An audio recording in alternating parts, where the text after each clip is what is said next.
Pada Perang Dunia II, suatu pagi di Jepang terlihat para pemimpin negara baru saja selesai rapat membahas masalah perang melawan Amerika. Namun akibat perbedaan pendapat, Jenderal Angkatan Laut bernama Suzuki berdebat dengan Jenderal Angkatan Darat bernama Tojo. Suzuki ingin perdamaian, sedangkan Tojo lebih memilih terus berperang demi harga diri Jepang. Karena sama-sama keras, Suzuki tak meneruskan debat lalu pergi. Siangnya, Suzuki dipanggil menghadap Kaisar. Kaisar menyatakan menjadi Perdana Menteri dan membentuk kabinet khusus perang. Awalnya Suzuki menolak, umurnya sudah terlalu tua. Tapi Kaisar tetap memaksa karena hanya Suzuki satu-satunya orang yang dia percaya. Mendengar itu, mau gak mau Suzuki bersedia. Beberapa hari kemudian, setelah dilantik jadi Perdana Menteri, Suzuki mulai membentuk jajaran kabinet yang terdiri dari 6 orang. Salah satunya adalah seorang jenderal bernama Anami. Di rumah, saat Jenderal Anami tahu namanya dipilih jadi anggota kabinet, dia hanya terdiam. Keesokan harinya, di kantor Perdana Menteri, terlihat Suzuki sedang wawancara mengomentari Presiden Amerika yaitu Roosevelt yang baru aja meninggal dunia. Meski sekarang sedang berduka, namun Amerika pasti akan tetap melanjutkan peperangan melawan Jepang. Suzuki khawatir setelah pergantian presiden nanti, Amerika justru malah akan meningkatkan serangan mereka. 1 bulan berlalu, kekhawatiran Suzuki benar-benar jadi kenyataan. Malam hari, tiba-tiba Amerika membombardir kota Tokyo.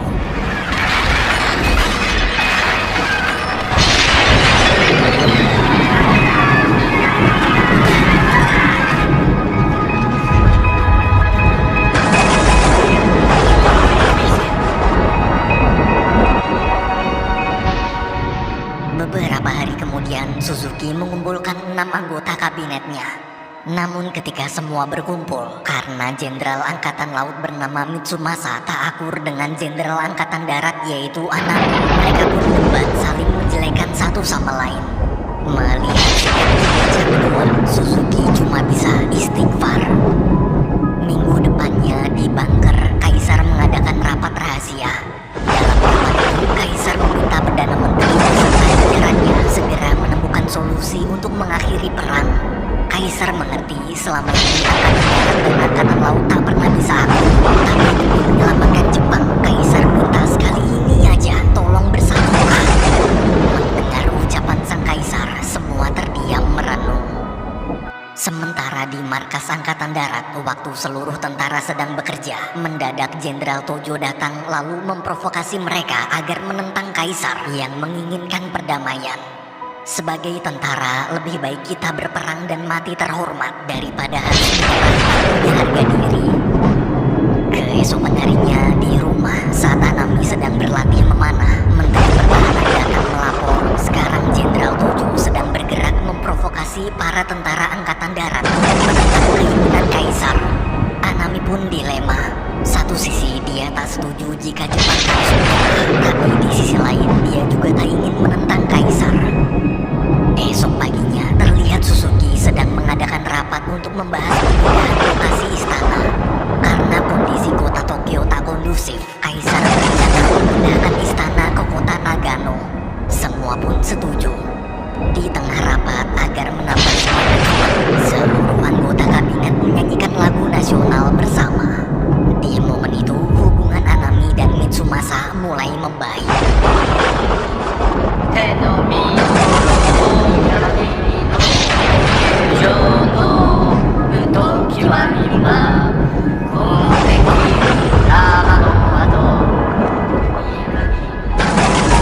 Satu bulan kemudian, karena Jepang masih tak mau menyerah juga, Amerika serta negara sebelumnya yaitu Inggris dan Cina mengumumkan akan memaksa Jepang menyerah lewat perjanjian damai.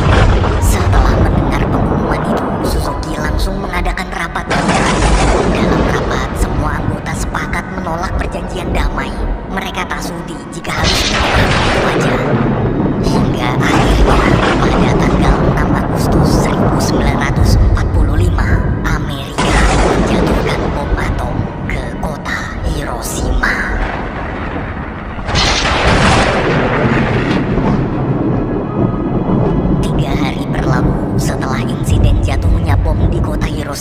Suzuki segera mengadakan rapat. Dalam rapat itu, Suzuki memberitahu kalau Kaisar menyarankan agar kita secepat mungkin menyetujui perjanjian damai karena kondisi Jepang sekarang sedang sangat terpojok.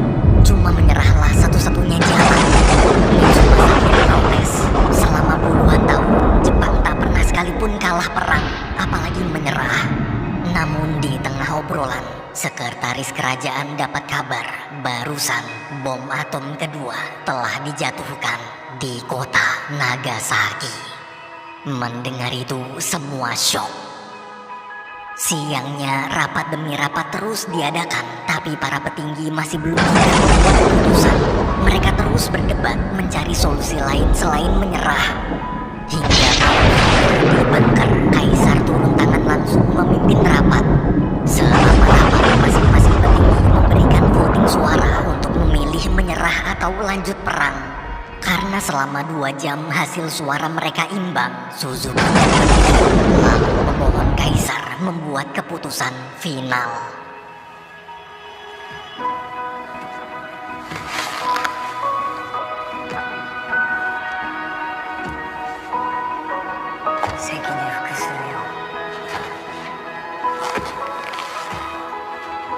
Demi keselamatan rakyat Jepang, Kaisar memutuskan akan menghentikan perang dan menerima perjanjian damai dari Amerika. Artinya Jepang akan menyerah tanpa syarat. Esok paginya beberapa tentara angkatan darat protes ke Anami. Mereka marah dan tak terima jika harus menyerah dari Amerika. Para tentara menuntut Anami tetap melanjutkan perang. Anami di situ mencoba menenangkan. Bagaimanapun juga Kaisar telah membuat keputusan. Sementara di istana terlihat Jenderal Tojo sedang menghadap Kaisar. Dia terus memohon agar mempertimbangkan kembali keputusan kemarin. Jika menyerah sama aja kita merendahkan harga diri Jepang di mata dunia. Kaisar lalu menasehati, kita harus belajar dari kisah raja-raja terdahulu yang selalu mementingkan kemenangan perang serta harga diri daripada keselamatan rakyatnya sendiri. Pada akhirnya para raja di masa lalu itu tak hancur karena perang, namun hancur akibat keegoisan mereka sendiri. Mendengar cerita sang Kaisar, Tojo mencoba mengerti. Siangnya ketika Anami sedang berobat, seorang sersan datang melapor kalau saat ini tentara angkatan darat telah terbelah jadi 2 kubu, yaitu kubu pendukung dan kubu penentang Kaisar. Dari informasi yang dia dapat, kubu penentang sedang merencanakan kudeta. Mereka bersikeras ingin mengambil alih pemerintahan agar bisa melanjutkan perang. Anami pun kaget. Ia tak menyangka pasukannya akan berbuat nekat.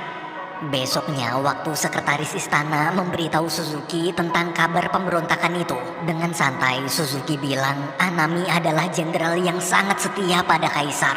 Ia yakin Anami tak akan pernah melakukan kudeta. Di sisi lain, demi menenangkan publik, Anami meminta bantuan seorang jurnalis untuk mengumumkan bahwa kabar kudeta hanya kabar palsu. Malam hari di rumah Anami, tiba-tiba ada 2 sersan bernama Hatanaka dan sersan Ida datang membawa pasukan, lalu melapor kalau mereka sudah siap melakukan kudeta. Anami pun buru-buru menyuruh mereka berdua masuk. Di dalam, meski sudah ngobrol dari hati ke hati, mereka tetap bersikeras ingin melanjutkan perang. Karena sekarang Jenderal Tojo telah beralih mendukung keputusan Kaisar, jadi harapannya tinggal Anami. Para tentara mohon agar Anami mau memimpin pasukan kudeta.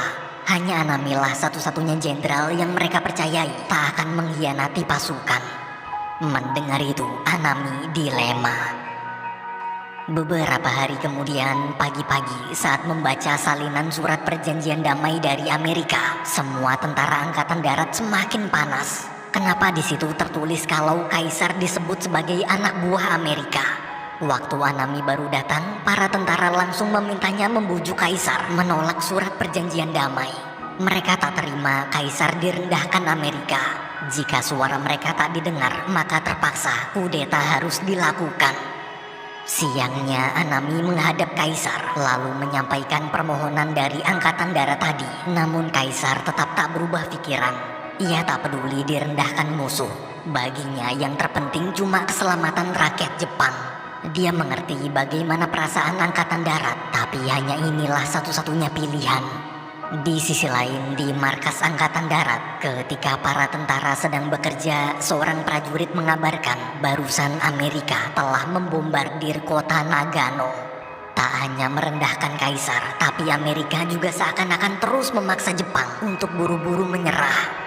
Karena sudah tak tahan lagi dengan sikap Amerika, seluruh tentara memutuskan akan tetap berperang meski harus melewati jalan kudeta. Semua pun bergegas pergi menemui Anami. Di rumah, Anami berusaha menahan sebisa mungkin. Ia minta pasukannya bersabar sampai rapat kabinet berikutnya selesai. Jangan buru-buru kudeta, toh kaisar juga belum menandatangani surat perjanjian damai dari Amerika. Jika dalam rapat Anami gagal meyakinkan para petinggi, maka kalian boleh menjalankan kudeta. Untungnya para tentara menurut. Di kantor kementerian, saat rapat, satu persatu petinggi menyetujui perjanjian damai. Selama rapat, yang Anami pikirkan hanya bagaimana cara mencegah kudeta. Waktu seluruh petinggi selesai memberi keputusan, dengan pasrah Anami menelpon markas Angkatan Darat dan terpaksa berbohong kalau para petinggi menolak tanda tangan. Semua tentara pun senang. Malamnya, Anami meminta Suzuki menunda penandatanganan surat perjanjian damai sehari atau 2 hari aja sampai dia berhasil meyakinkan pasukannya untuk membatalkan niat kudeta.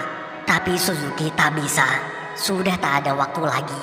Kita harus secepatnya menyerahkan surat itu atau Amerika akan membombardir Jepang lagi. Esok hari, karena bingung tak tahu harus bagaimana, Anami lalu berdiskusi dengan 3 jenderal lain.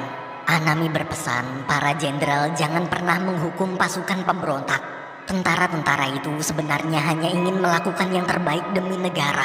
Usia mereka masih muda dan masih labil. Sudah tanggung jawab kita sebagai jenderal senior untuk membimbing mereka. Malamnya di bunker, saat sedang rapat sambil menahan sedih, kaisar berkata dia mengerti bagaimana rasa sakitnya pasukan Jepang harus menyerah tanpa melakukan perlawanan. Tapi percayalah, rasa sakit kita ini akan menciptakan masa depan yang baik untuk Jepang. Meski nanti rakyat kecewa, kaisar sudah siap menerima hukuman apapun, asalkan rakyat bisa hidup sejahtera. Mendengar kalimat kaisar, semua petinggi terharu.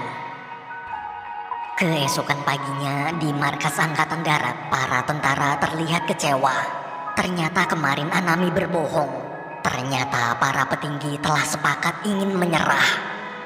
Siang hari di kantor kementerian, rapat kembali digelar untuk menyusun kalimat pernyataan menyerah yang akan diumumkan ke masyarakat.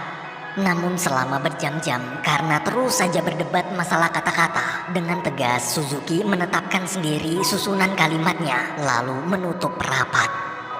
Malamnya sepulang rapat, ketika tahu kudeta telah dimulai, Anami pasrah. Sudah tak ada jalan lain.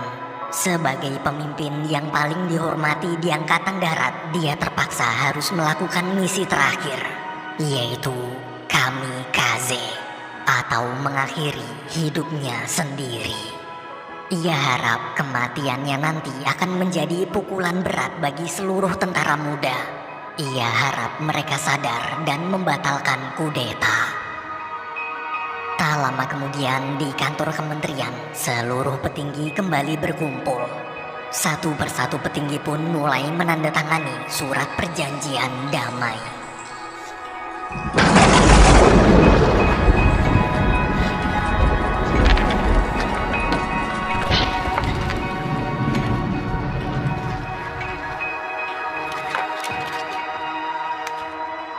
Selesai rapat, karena malam ini adalah malam terakhirnya, Anami menemui Suzuki untuk berpamitan. Dari sikapnya, Suzuki sadar pasti Anami ingin melakukan kamikaze. Sebagai sesama jenderal, Suzuki akhirnya mencegah. Dia hanya memegang pundak Anami, lalu berkata, sekarang Jepang sudah aman. Anami bisa meninggal dengan tenang. Ucapan Suzuki barusan membuat hati Anami lega. Di sisi lain, di stasiun radio, terlihat kaisar sedang bersiap melakukan rekaman pengumuman menyerah yang akan disiarkan besok. Ketika semua siap, kaisar pun mulai merekam pidatonya. Setelah selesai, sekretaris kerajaan meminta petugas menyembunyikan rekamannya sampai besok pagi. Jika pasukan pemberontak tahu, mereka pasti akan memusnahkannya. Di sisi lain, di markas Angkatan Darat, Ida mencoba meminta dukungan jenderal, tapi jenderal justru ingin menggagalkan kudeta. Waktu Hatanaka datang, karena jenderal terus-menerus menentang kudeta, Hatanaka kesal. Jenderal tewas. Melihat perbuatan Hatanaka, Ida kecewa. Tujuan kita adalah kudeta, bukan membunuh rekan seperjuangan sendiri. Namun Hatanaka tak peduli. Segala cara akan dia lakukan demi kudeta. Karena Hatanaka sudah melenceng, Ida memilih mundur. Hatanaka lalu mengambil stempel milik jenderal dan membuat surat perintah palsu. Kemudian pergi memberitahu kepala polisi istana untuk memulai kudeta. 現時点で球場から外へ出る車両は Di stasiun radio, pasukan pemberontak mulai bergerak mencari rekaman pidato kaisar.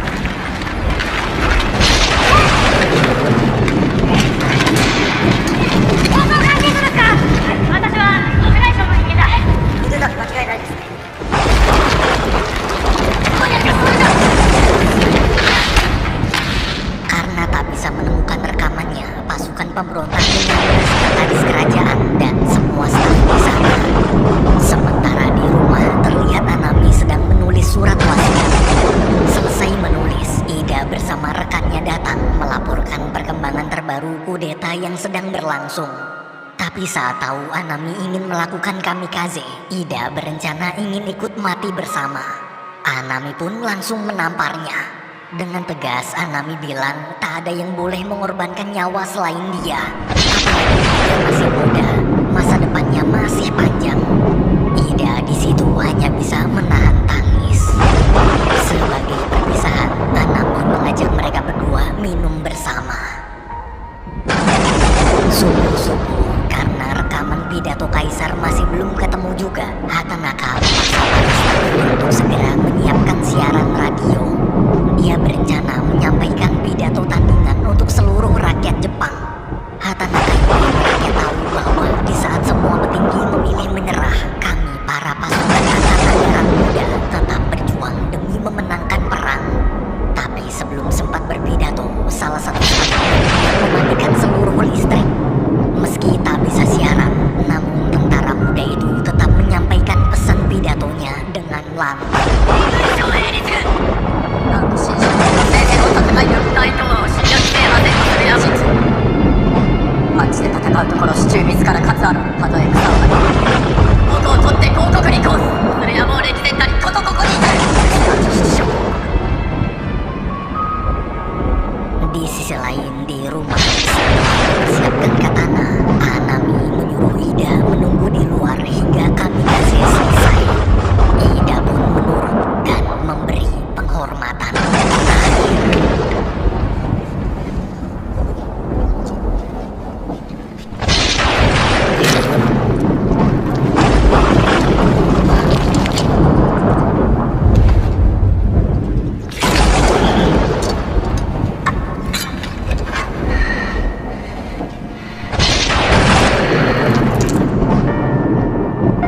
Setelah kabar kematian sang jenderal yang sangat dihormati itu tersebar, semua tentara muda sangat terkejut. Kudeta pun berakhir dan lempengan rekaman kaisar berhasil diamankan.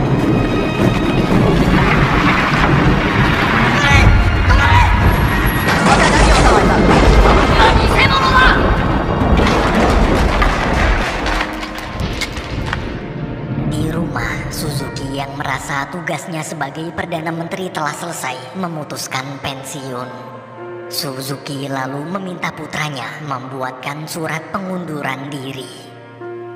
Beberapa jam kemudian, tepat pukul jam 12 siang, pada tanggal 15 Agustus 1945, stasiun radio mulai menyiarkan rekaman pengumuman